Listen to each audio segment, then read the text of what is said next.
Hello, everyone. Welcome back to another episode of Coffee and Crimes. I'm your host, Tyler Groff von Rebick. That's right, everyone. We're back again. Today's episode. Also, I'm sorry that we haven't put anything out recently. We've currently got several videos currently in the making, and we've kind of just been flipping a coin on which one we should put out first and stuff, and the coin landed on this one, so here we are. Today we're going to be learning about Robert Hansen, the butcher baker. And for all y'all out there, no, I was not going to make a joke about butcher baker, candlestick maker. No, I'm not going to do that. I guess I kind of just did though, but oh well. Anyways, also, I have a personal request for everyone out there. If you would like to see a certain murderer or a certain serial killer, a case, and you would like it made into a video, please throw some hints out there. Commenting on the video. Reach out to me, whatever. Just let me know. That way, I can actually make it a reality, so to speak. Sorry.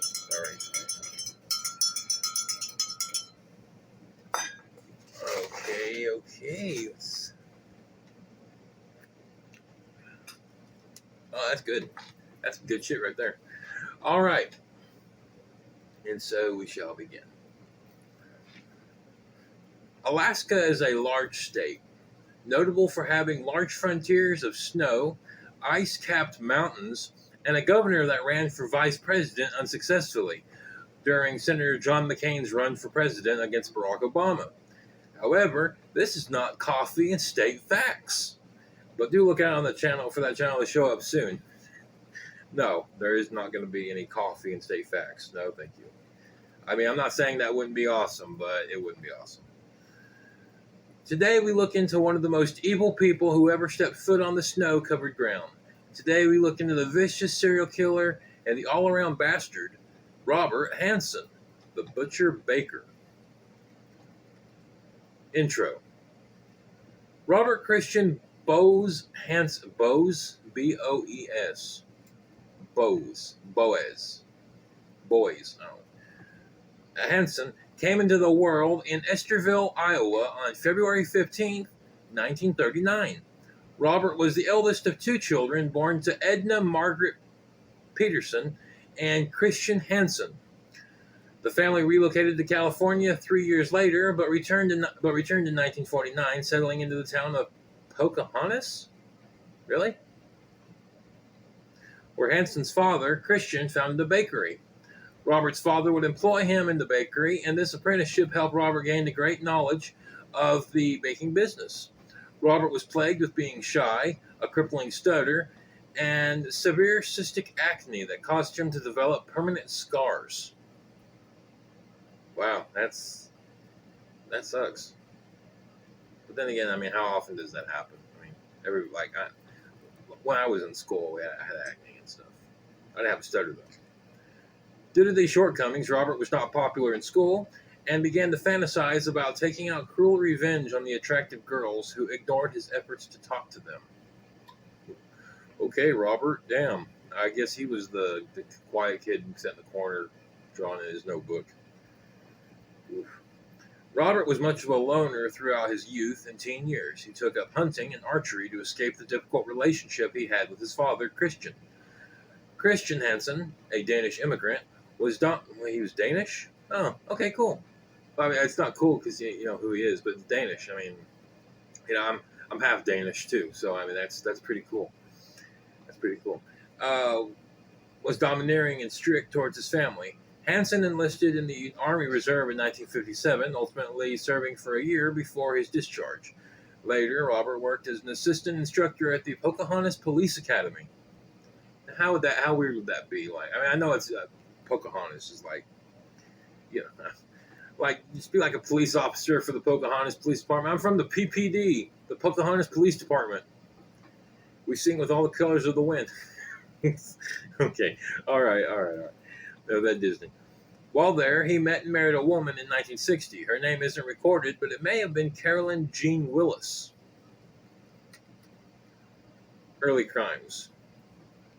In December of 1960, Hansen was arrested and convicted of arson for setting fire to the local Pocahontas school bus garage in revenge for being unpopular in school.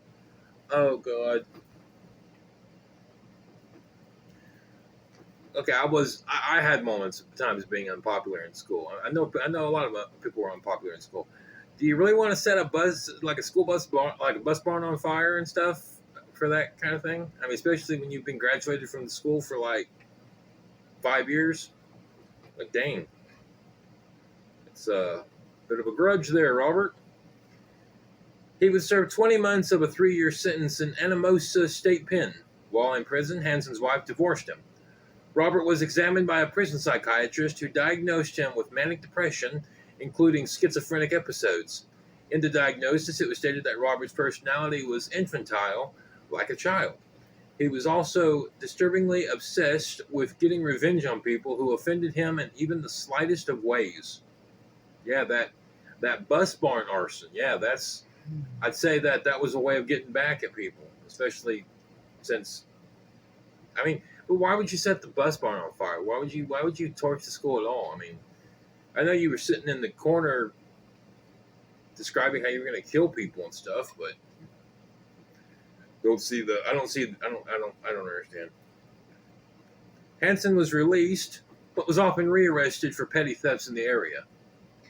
I'm assuming he did not get his job back at the police department. Hansen remarried to Darla Henriksen, with whom he would have 2 children. Hansen moved with his family to Anchorage, Alaska, starting a bakery and quickly becoming a man of the community in 1967. Hansen was exceptionally popular in the school, or in the city, and set several several hunting records using his experience as a hunter from his teen years. In December of 1971, Hansen was arrested for abducting and trying to rape a housewife. Damn. And arrested again for raping an escort. He pled no contest to assault with a deadly weapon for the offense with the housewife in a plea deal, while the rape charge with the sex worker was dropped as part of the deal. Really?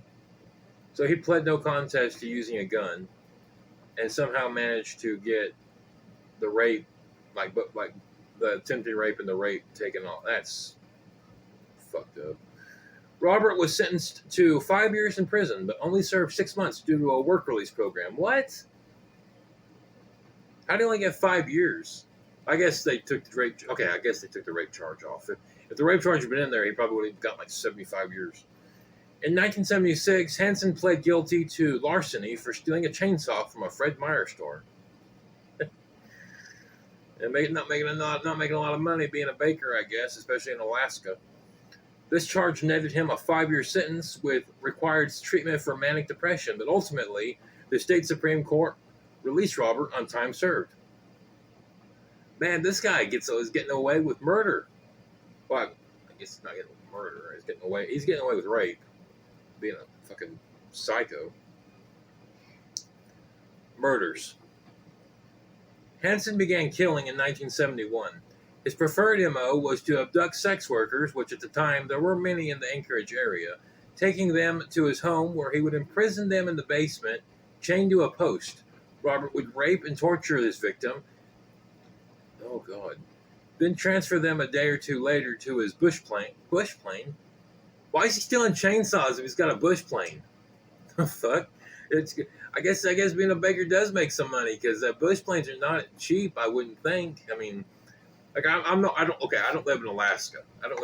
So maybe bush planes are like cars out there because I remember like it's like heavily wooded and there's forests and I was never there, but I've got family I think I have an uncle who was born there, but I'm not sure. But like, yeah, maybe bush planes are the Chevys of Alaska. People in Alaska, if you're watching this, please comment down below and let me know. To his bush plane and fly the victim into the Alaskan wilderness. Once he reached the destination, Robert would strip the victims of their clothing. Ooh, I bet that got cold. And release them into the cold, harsh, frigid forest. They would stumble, often blindfolded and handcuffed, around the forest while Robert would assume the role of a hunter and stalk the fleeing victim.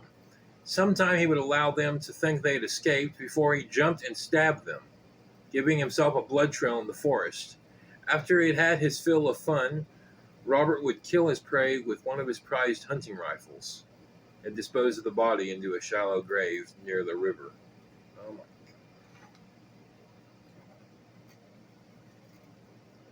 This is awful. I mean, like,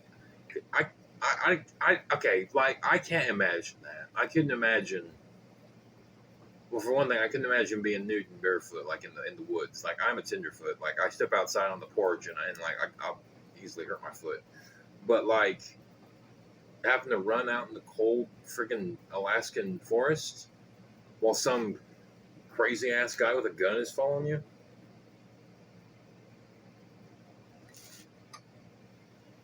Damn. Hansen's known victims were Celia Beth Van Zanten, 17, Megan Siobhan Emmerich, 17, Mary Kathleen Thill, who was 22, Eklutna Annie, who was possibly killed between 1979 and 1980. Her body was discovered in July 21st, 1980. She had been stabbed in the back and buried near Eklutna Lake Road. Her body had been partially eaten by the wildlife, and to this day, her identity remains unknown. Joanna Messina, 24. Roxanne Eastland, 24. Lisa Futrell, 41. Sherry Moreau, 23. Andrea Fish Altieri, 22. Sue Luna, 23. Robin Pelkey, 19. DeLynn Sugar Frey, 20. Paula Golding, 30. Malay Larson, 25. Teresa Watson, 22. Angela Feddern, 24. Tamara Tammy Pedersen, 20. Sometimes after killing his victims, Robert would take the time to redress them in their original clothes and bury them in the shallow graves. This is found out because a lot of the clothing did not have bloodstains on them. Ugh. So many people. And like this guy's just flying these women out there and he's just killing them and burying them and oh my god. That's a pretty oh my I'm sorry. This is a very this oh god, okay. Moving on. Capture. On June 13th, 1983, Robert offered Cindy Paulson, 17, who was 17, $200 for her to perform fellatio on him. For everyone who doesn't know what fellatio is, look it up. I'm not going to say. Got to keep this not X-rated for all the kids out there. Once she got in his car, however, he pulled a gun and transported her to his home as he had done with so many before her, where he raped and tortured her, leaving her tied in the basement to a post. After sleeping on his couch for a while, Robert took Cindy to the Merrill Field Airport. How does his family not knowing this? How's his wife and two kids not discovered this? I mean, he's bringing them to his house and then flying them out to his wherever. I mean, to the forest. How is his wife and kids not aware of what's going on?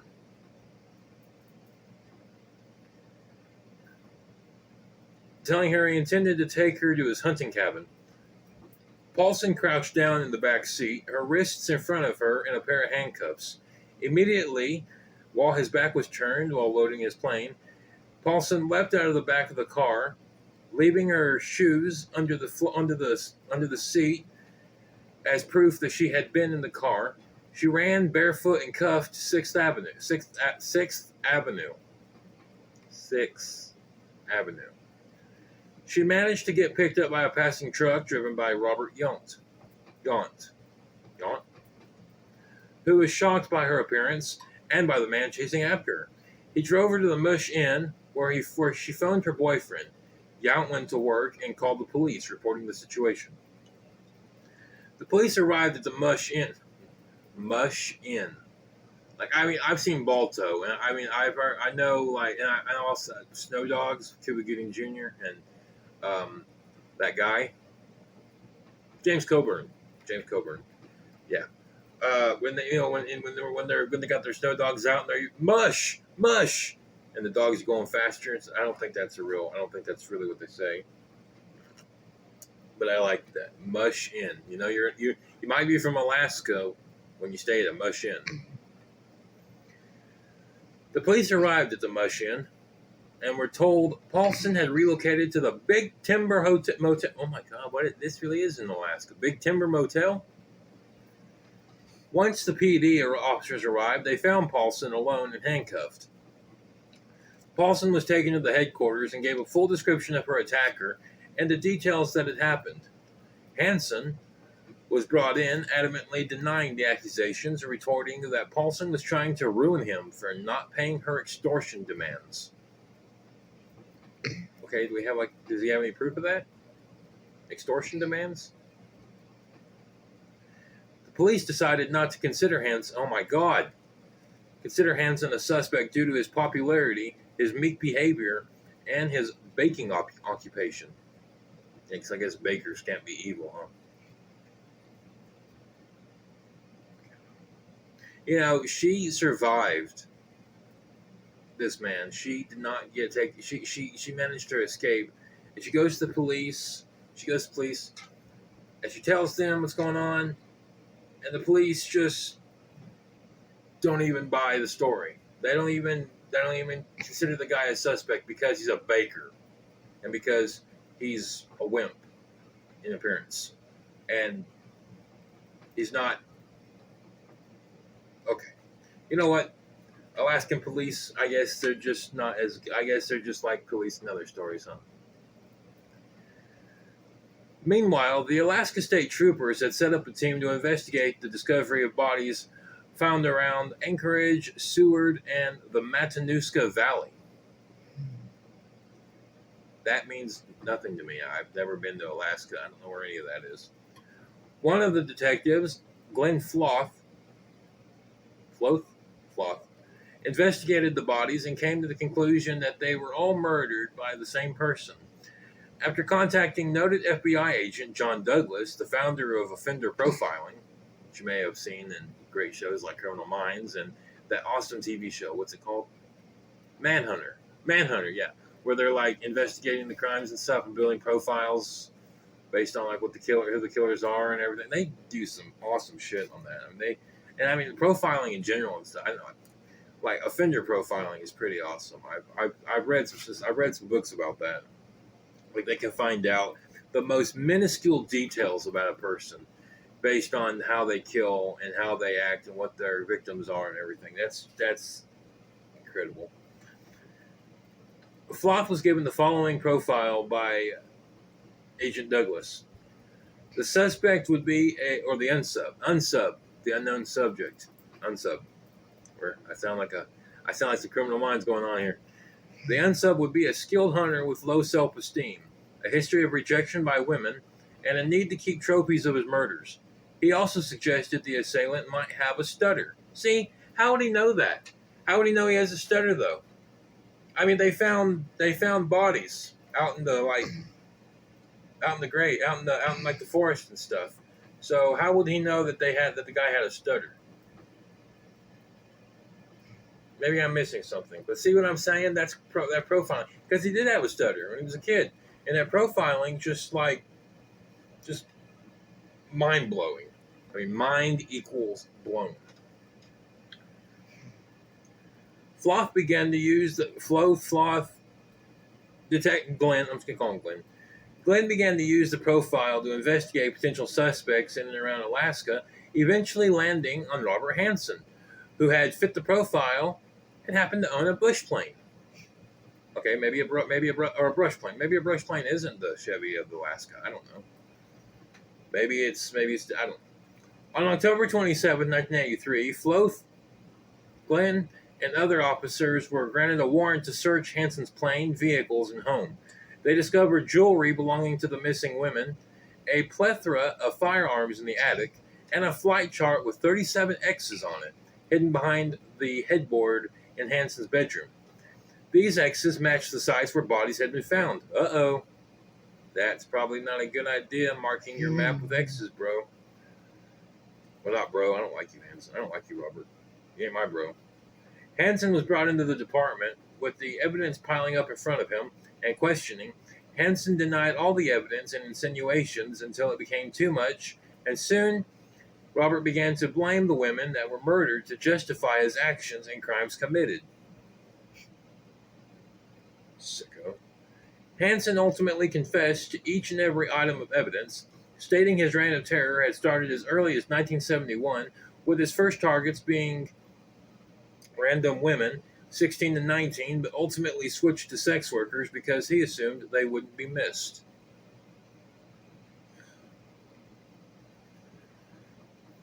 Trial. Robert Hansen was charged with assault, kidnapping, weapons offenses, theft, and insurance fraud, surprisingly. This stemmed from collecting insurance on hunting trophies he claimed were stolen, but were in fact buried in the yard. The settlement money afforded him the brush plane. Oh, okay. I guess a baker doesn't make that much money. I guess he had to steal a chainsaw, so I guess he wasn't making that much money being a baker. So I was wondering how on earth did he afford a brush plane being a baker in Alaska? But it was because he lied about some insurance. Okay. That's what I do. That's what I would do with my insurance money. They must be some seriously expensive trophies. Like, are we talking like actual like metal trophies or like the heads of deer and stuff? Because I don't think a deer's head is worth the amount of money needed to buy a freaking plane. I mean, maybe he's shooting some big ass deer. I don't know, but whatever.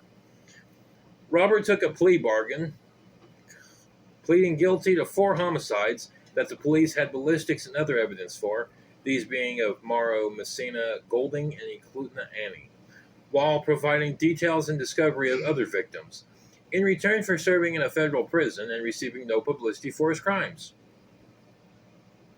Why don't they just execute him? Just find him guilty and execute his ass.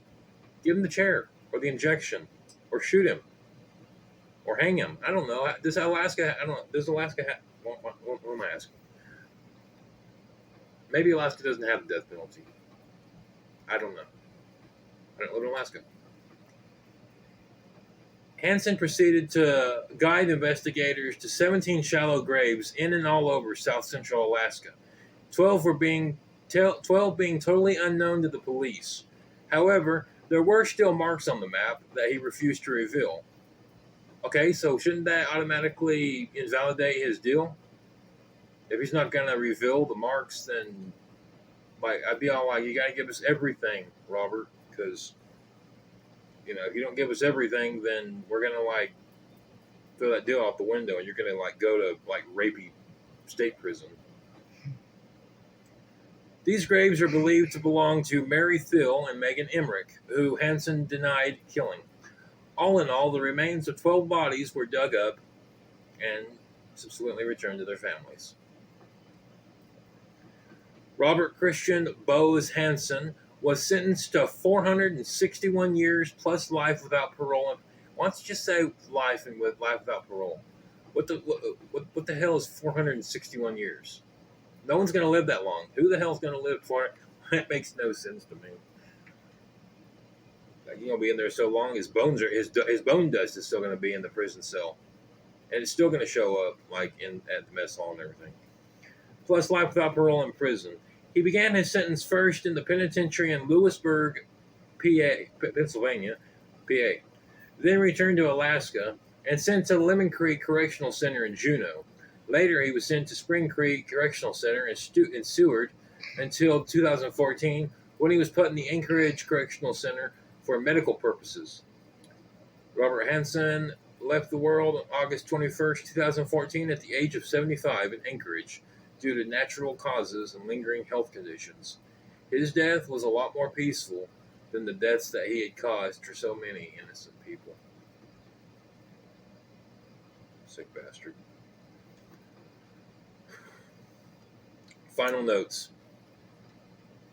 Robert Hansen was portrayed by John Cusack in the 2013 film The Frozen Ground, while Glenn Floth's character was portrayed by Nicolas Cage. I think I've seen that movie. And Cindy Paulson was portrayed by Vanessa Hudgens. A High School Musical. Yeah. Robert would also be the inspiration for Criminal Minds and Law & Order SVU episodes.